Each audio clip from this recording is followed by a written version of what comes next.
Hello and welcome everyone to the Canvas student engagement.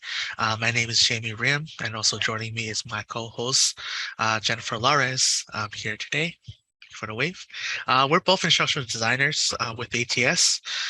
For this presentation, for those of you who are following along, we do recommend that you are logged into your Canvas course, either a live course or a development shell, as this session will give you the actual opportunity to kind of follow along during our demos, as well as the activities where you kind of get to actually try it out yourself, some of these tools that we will go over today.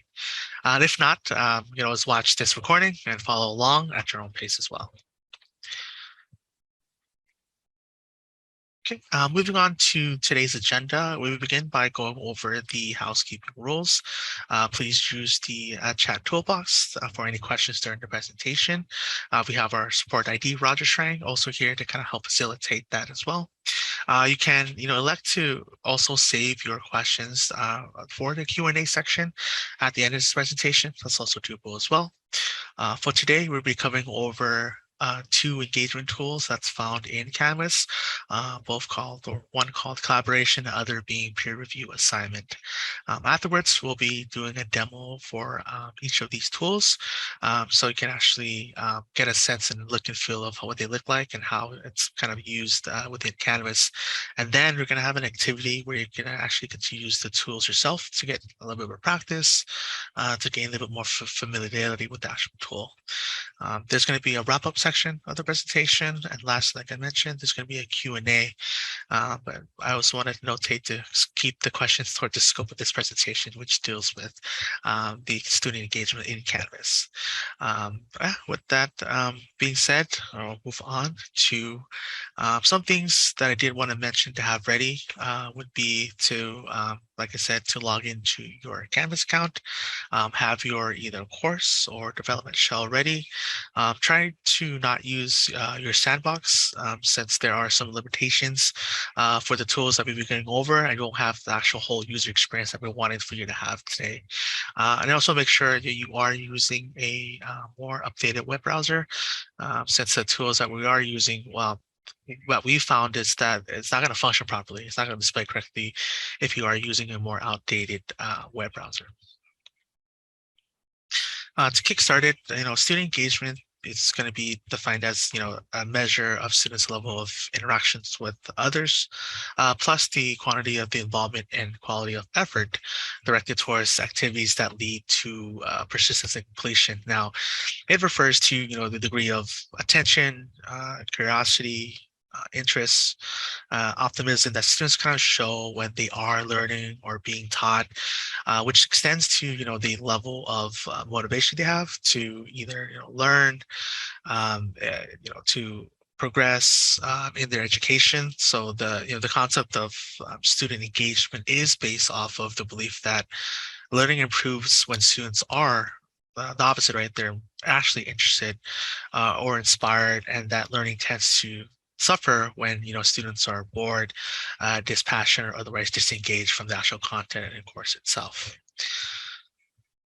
Some of the outcomes that I wanted to point out, it would be the goal for most institutions isn't just that to get the students more engaged. It's to kind of equip the students with the skills they need to kind of succeed in the real world. With this objective in mind, students' engagements may be as important as success as academic outcomes are. For example, students are more likely to succeed, when they feel connected to a school. Engaged students demonstrate, both intellectual as well as emotional connection with the school. And that's going to be a balance that will, serve them really well after graduation, especially as, they embark on their career paths. Learning how to be, an engaged student is an important skill. But that which promotes empathy and collaboration with their peers, and it also prepares students to kind of process criticism, right? Early on feedback from their mentors and their peers alike. On the next slide, I'll be introducing the tools that kind of help promote student engagement within Canvas. And the tools that we're going over today that's specifically found in Canvas to help foster both an environment for student engagement will be the collaboration tool as well as the peer review assignment tool. Getting into collaboration, the collaboration tool is going to allow multiple users to work together on a single document at the same time. So the documents are saved in real time, meaning a change made by any of the users will be immediately visible by everyone in the collaboration that you've assigned.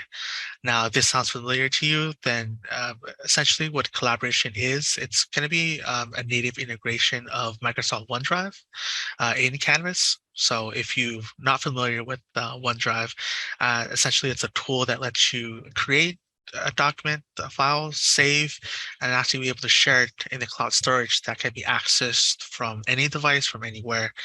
With the challenges of students having to have multiple documents open, multiple resources open to complete an assignment or project, utilizing collaboration can actually create a workplace for students to actually have a one-stop shop for all the documents they need in one single location to complete their actual work.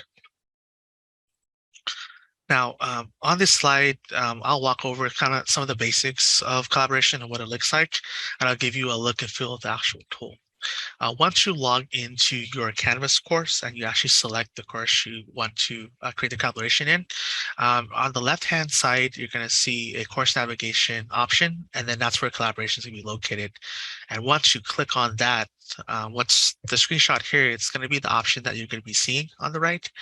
Now, I do want to do a disclaimer saying that if it's your first time accessing the collaboration tool, you will actually be prompted to actually sign in into your Microsoft OneDrive. As long as you're signed into your single sign-on or SSO, you can opt to click on the sign in, and it should just sign you into your OneDrive. And if you are having, any issues at this point, then I recommend using maybe a different browser that is more updated. From here, you get to select, looking at the screenshot here, you're going to select the different type of documents. The documents that Collaboration do currently accept are compatible. It's going to be Word documents, PowerPoints, as well as Excel. Unfortunately, it doesn't take PDF file. I know we had a couple of people kind of asking for that, so I just wanted to throw that out there as well, that it doesn't take PDF, unfortunately. Now, you can leave the file type alone, since depending on which file you do select, it's going to be auto-populated for you. So once you have, your OneDrive synced, you can actually choose from to upload a document from your OneDrive, as well as an option to actually upload from your local computer or your device. You can choose a blank document, or if you want something that's a little bit more pre-populated for your students, you can actually upload and have that available as well. And you're actually able to select the name of the document of the files. But if you want to, also rename it, it's going to allow you to kind of override the naming convention. So you can kind of get to choose whatever you want. So in an instance where you have the copy on your end and it's not the appropriate naming, you could also change it here when you upload the document. So then when students are accessing the documents, and they have the appropriate naming convention. Now, you can then create a description for your students, right? As soon as you upload the documents, if it's note taking, you want to indicate that. And then the fun part happens. You can start then assigning the different students or people to this particular collaboration. And you could also assign groups, as long as you assigned and identified what those groups are within your course. And I did want to note that if you are using your sandbox, you're not going to get the same experience, because you're not going to see anybody enrolled in your course. So if you are using a sandbox under people, you're not going to have anybody. That's why I kind of stress and recommend it using a live course, as well as using a development show that have more people populated in there. So I just wanted to give that disclaimer out there. All right, so some use cases for collaboration is that it can be used for note taking, allows space for your students to actually take the notes. If there's an assignment or an activity that involves having the students kind of watch a video, or for them to take notes for guest speakers, you can create a space for them to write down their notes, either for an individual assignment or for them to work collaboratively together as a team. Another use case would be whiteboard. You can create a text-based whiteboard that everyone in class can actually see and collaborate on, whether you are having a discussion about a topic or having a brainstorming session in your course. This can be a space, where your students can actually collaborate, write down, jot down any ideas, and actually get the opportunity to actually participate and contribute to the discussion within a living document. This can be used as a resource for the students to refer back to as well. Or you could actually use this to actually, as a faculty member, could draw from and repurpose this as an assignment or an activity it should actually piggyback off of. Another use case, it's the collaborative assignment. And this case will be in the form of a group project. You can, distribute different project prompts for each group. Every group has their own version of the document, and this space can provide a working area for students to kind of upload, the documents, to kind of take the notes, have their agenda meeting notes all in one location. This is just going to help mitigate some of the students having to open, we've all been there, a bunch of different documents. So, for example, you have your reading chapter open and one tab, PowerPoint lecture notes for another one, having a video on a different window. The list goes on. This way, students can actually have access to all the materials and resources for all in one place, in one spot. Now, I'll be going over and shifting to the demo, and in the demo of this collaboration tool, I'll be covering where to locate the collaboration tool, how to upload a document in there, as well as adding people or groups. And keep in mind, please use your development shell or your live course so you can get the user experience that we're trying to aim for today. And I'll be covering over how to make an edit or adding contents in the actual document and utilizing the comment feature in there. So with that being said, I'm going to be switching gears. And let me do that.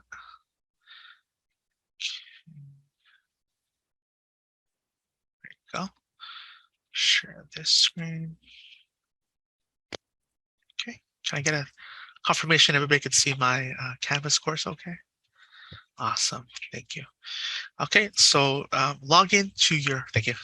Log into your Canvas course, select the course you actually want to create the collaboration in. In this case, for me, I do have people populated in my sandbox, so I'm gonna choose that for the illustration of the demo.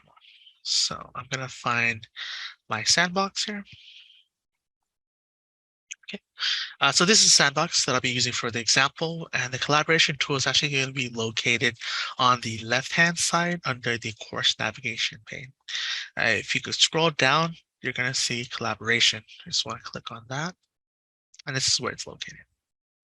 Once you're here, it's going to show you some of the different collaboration that's currently existing. In your case, if you haven't created one, it should be empty.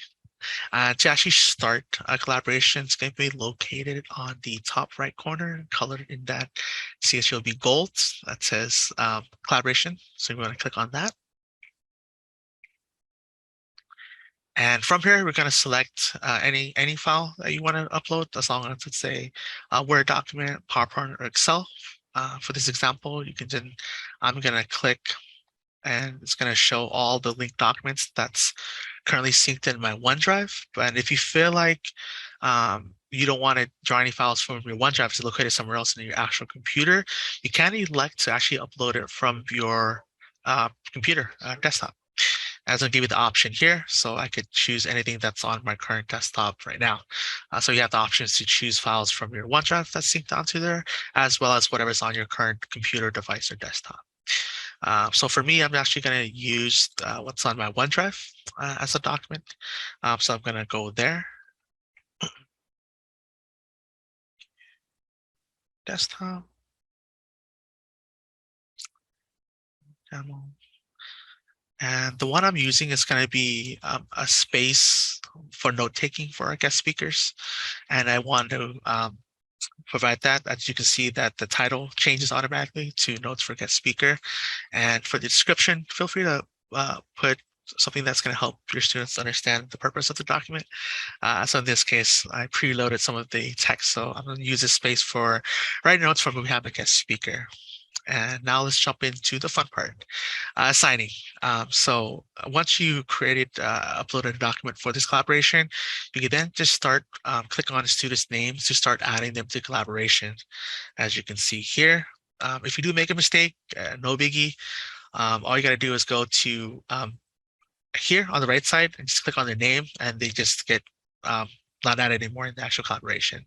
And as I mentioned, if you do have groups already pre-assigned, you can actually start assigning groups as well. Do that by just clicking on the different groups that you have pre-assigned, and anything that's on the right side, it's going to be a member of this actual collaboration. So for this example, I'm just going to uncheck that. I'm just going to leave Denise on here. And then if you scroll down, you just want to click save. And that's pretty much how you would create a collaboration within your course. It takes a few seconds, but it should load and it should take you back to the collaboration page. So here, voila, this will be Notes for Guest Speaker. It's kind of the one I created. To access it, you just want to click on the hyperlink.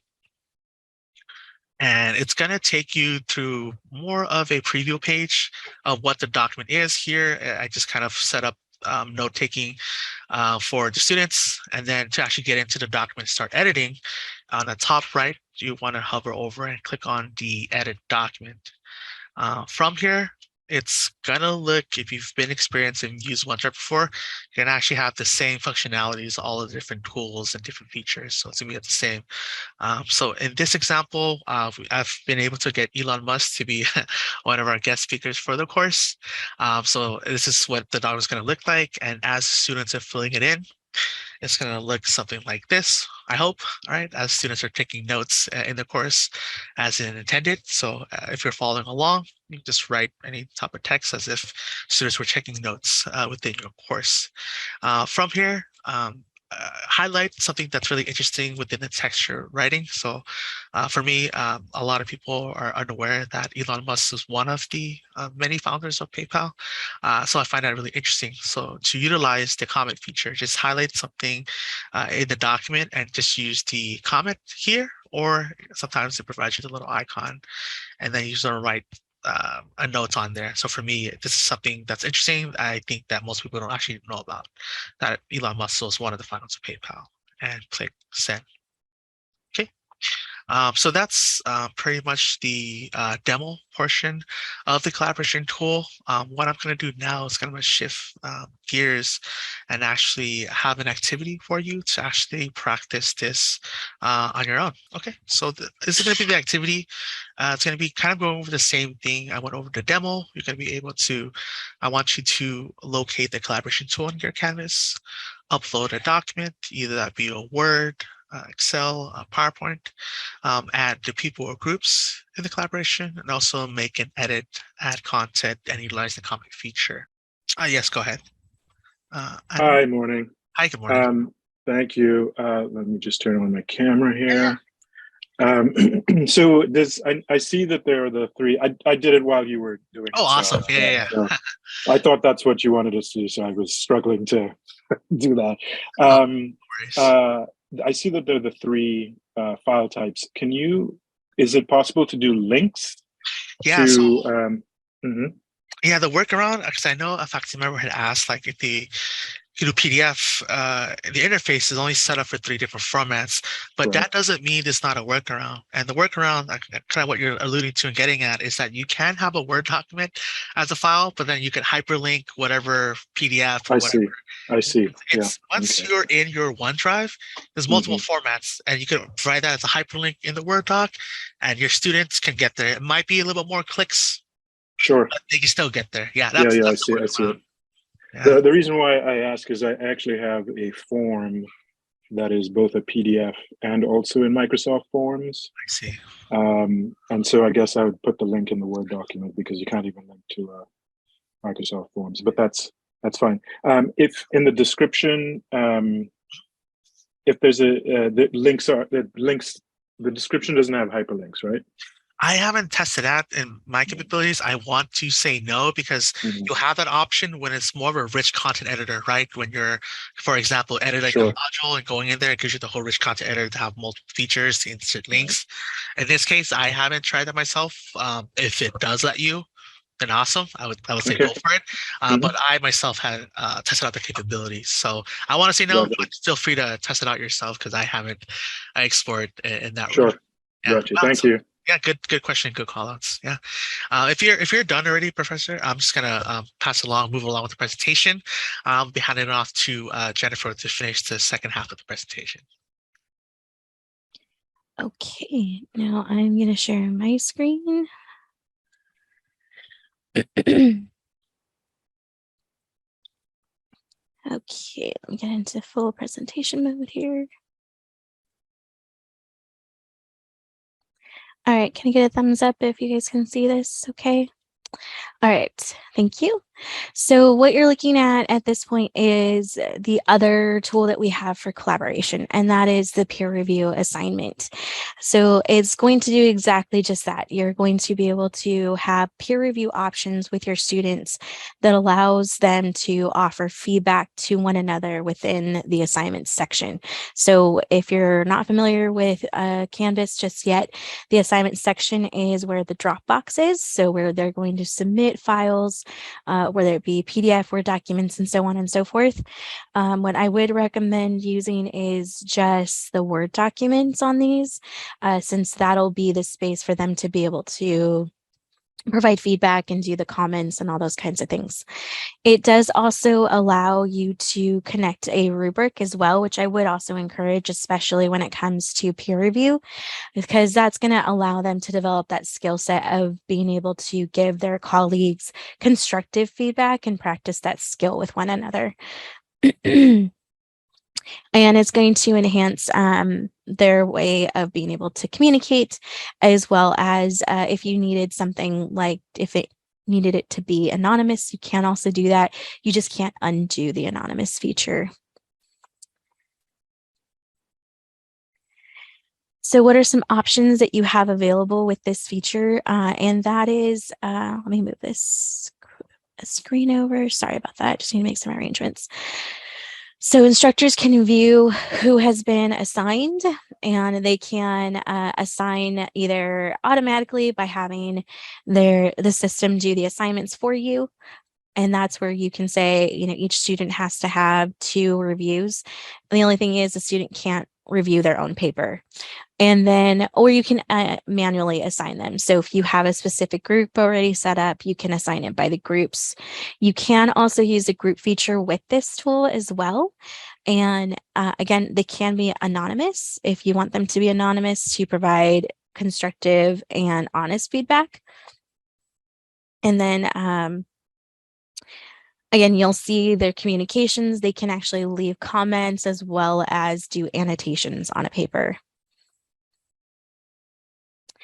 In their student view, what they'll get once you've done the once you've created the assignment and made the designation for who's going to peer review which papers, they'll receive a notification within their inbox of Canvas, which will also send the email notification on who they're assigned to. They'll be able to view those in their dashboard and in their activity stream on their course once they get access to your class. And then once they've made their feedback comments and any annotations to the paper, they do have to submit that information before it's a completed assignment. So that is something you want to make sure you tell them as part of your instructions, because if someone misses that, it wouldn't process as a completed assignment, and they might not, or you might not see that it's a completed a task at that point.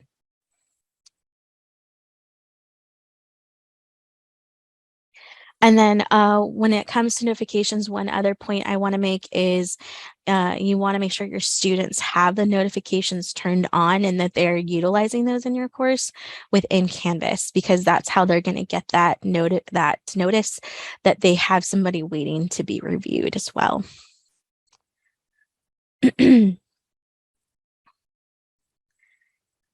So again, they must submit their assignment first to be able to see their review. So if someone, you wouldn't be able to you could assign in the students beforehand, but they would still need to submit their own papers in order to see who they get assigned to. So everything has to be submitted on each student's designated folder, and then they can see who they get in order to give feedback to somebody else. And then again, they would need to actually submit those comments in order to be able to see them so that everyone gets that information simultaneously. So I'm going to actually put this info for you now while I do the demo, but I wanted to give you this question before I actually have you respond. And that's for you to brainstorm what kind of activities or assignments do you think would work well for peer review feature in your class that you currently have, whether it be one that you're doing this semester, maybe next semester. What kinds of activities do you think would work well for this? And something we can discuss either in the chat or when you're ready to unmute. And then right now, I'm going to actually go into my class. I'm going to pause my sharing and go over to Canvas. And can I get a thumbs up if you can see my Canvas course now? Thank you. So once you get logged in and you access your dashboard, you access the class you want to go to, you're going to go to your navigation and go under assignments. Once you get into your assignment section, you'll create a category group and then create your assignment. So in this particular case, I'm going to show you this example that I have with the peer review turned on. Actually, let me go back. We'll go ahead and edit. Okay. So you can give the title to the assignment. You can add some instructions in this editor here, or give any notes and things like that in here. You can note that it's points. You would give it for what kind of group or kind of organization structure category is what the assignment group is. You would note that if it's a graded point item, in this case, this is just going to be a complete or incomplete. And for submission type, you'll want to do online. In my case right here for this particular assignment, I'm doing a text entry and a file upload. So for these, again, I would recommend doing like a Word document for these, and specifically Word doc because it's going to work across all computers. With Macs, there is an option for Pages, but Pages doesn't work on Microsoft computers, so just keep that in mind and let your students know. It's pretty commonplace now that Word documents are the best options when it comes to submitting assignments, but just to let you all know that that's something important to keep in mind. We do keep allowed unlimited attempts. That's just so that if somebody submits the wrong assignment, they can resubmit it and you can keep track of those. And then you'll want to turn on this feature towards the bottom under group assignments, which is peer review. You'll add the check mark, which will open up this menu option. And you can do manually, like I had mentioned before, or automatically. If you do automatically, you tell it how many reviews go to each user, and then it'll assign the reviews by date. So if it's going to have a due date of when the peer reviews are due. When you go manually here, it will leave it blank because then you're going to have to go in and manually assign the grades or manually assign who's going to review which student. So we don't want to keep it anonymous at this point. We want everybody to be able to see who's responding, and you have a due date. So then we'll save. So now once that's done, you're going to go to your menu on your right-hand side to where it says peer reviews. And then this is where you make the assignments. Now, one student can get multiple students. So like Courtney here has about 4 different people, and Paul has a lot more. He has 5 people. And then the others don't have anyone assigned just yet, but this is how you can go ahead and do that. So you can have one student assigned to multiple people and so on and so forth. The only caveat for this is just that they can't review their own paper, which would make sense because they can't really, it's not really beneficial for them in this particular case of this assignment to have their own paper. So once you're done with those, you click on the Assign Peer Reviews, and then they'll get their notices into their inbox over here, which will then relay through the notifications to their email that they have an assignment of peer review awaiting. And that's how that works. So I'm going to stop my desktop here and go back to PowerPoint.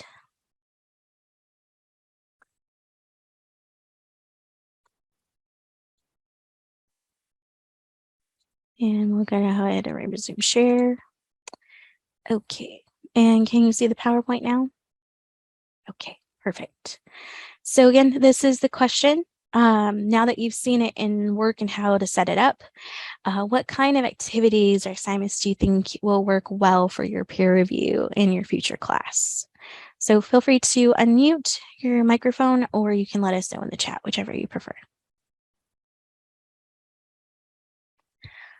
And I see you have a question too.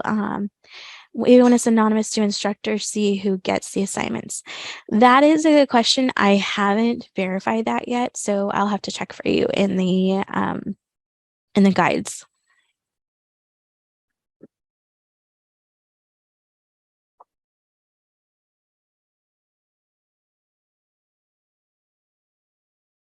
Am I the only instructor in the? Yeah, you are. Oh, I see. Okay. Yeah, sorry. You're kind of I on the thought- spot. Yeah, I thought everybody was the two other folks were. Yeah, I'm not sure. I mean, other than a combination of collaborative and also peer review. So, for example, I teach theory, Mhm. kind of philosophy, Mm-hmm. and one of the things that I am doing now is trying to get students to be able to identify the thesis of something that they're reading. Mm-hmm. And so I could see that as being really either a collaborative effort or as a peer-reviewed. Because I'm the other problem that I've had with peer review assignments is that if students don't show up to class or aren't coming to class, then it throws off the whole assignment. So I would want to keep it to something that is that can withstand that kind of student absences for whatever reason. And that would be something relatively simple, like identifying the thesis. For sure. Yeah, I can definitely see that working. So in your particular case, if you wanted an online synchronous activity, you could use the collaborations, which is what Jamie had mentioned in his tool, to together work with the students in figuring out, okay, where exactly is a thesis? Pick which one you think pick where it is in the paragraph that you think it is. And then we can discuss why or how, and then you can kind of help give that constructive feedback in their process of thinking, right? Because that's usually the hard part, especially when it comes to writing and in a subject like philosophy, right, and critical thinking. It gets hard for them to see it if they haven't experienced it enough. And I'm coming from a literature background, so I do remember those kinds of assignments. So I could see if you're doing a synchronous course or maybe a hybrid blend where you do that activity with them, because that's definitely a hands-on activity where you have to help them work through it. And I can see where the collaborations would be a benefit in that particular case. But then also when in their own writing, if you give them the assignment to maybe draft out a page and a half of their first paragraph paper. Yes, there you go. I do actually have that. Yeah, or even just have them brainstorm the initial opening introductions with their thesis. Yeah. So it doesn't even have to be a full page or anything like that. It can be 2 paragraphs or 3 paragraphs at most. That way they're looking at a full page in a peer review. So they can be broken up into smaller groups, even actively on a synchronous session, or if you're doing a hybrid later on, they can do it online and look at it without having necessarily to be there. Since if you've already prepped them beforehand during a live session, they can look at doing it on their own with each other. And or even you can have them work on groups in their own if you want to give them that time to do it, where you give them maybe like a week and a half or something like that to do something. That would be a great way to help them develop that skill set on their own.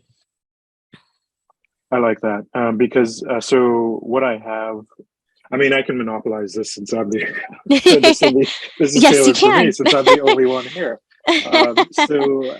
What I have, maybe y'all can help me troubleshoot this. So I have two sets of assignments in my theory classes. So they either have you can choose which one you want. You can choose to either write a couple or three short papers or a long research paper. So I would have a little bit of a problem because I like the first paragraph suggestion because everybody's going to be writing a first paragraph, Right. and that's where that's helpful. And so even if students are not doing the same option, they can still participate in that. Yeah. So I like that. What was going to be my question? There was something else. I think I may have answered my question how I would do it. No worries. Well, if you end up having that question come back, or if something comes up again, feel free to reach out to us, and we'll be happy to connect with you and help you out with that. Sure. And so you two are the principal or point people for student engagement. Is that or Oh no, any one of us instructional designers can Okay. assist All with right, this. okay. Yeah. I mean, if you just would rather connect with one of us, that's fine. You Sure. can request that. That's not a problem. But yeah, if it doesn't matter to you, then you can be assigned to any one of us, and we'll be Sure. able to assist you. Okay. So it's just a reminder. The last thing I want to leave you with is engagement strategies are not necessarily, and the tools are not to replace you or take out your presence. Still, your presence is still definitely required. So like I had mentioned, using this tool, but then giving your students the feedback, the constructiveness of how they start thinking critically, especially since these tools are very much about engagement and connecting with something in the material that you're talking about. And it's an opportunity to connect your students directly with the content and with each other. So this is also one of those quality matters strategies and standards that are required to meet within the content, and letting your students be able to connect with one another and the material. Also staying clear and organized with your materials, having your assignment already drafted out of how you're going to do this with your students helps them understand not just the tool that they have to do, but what they're going to need to do in order to start thinking clearly and then get to the point of having those cognitive thinking skills and strategies and critical thinking. And then it allows them to see their progress too. So they're actively engaged with you in working through, okay, this is where I didn't know this information, but now I understand a little bit more, and they can start to articulate that understanding and hopefully a lot more. Okay.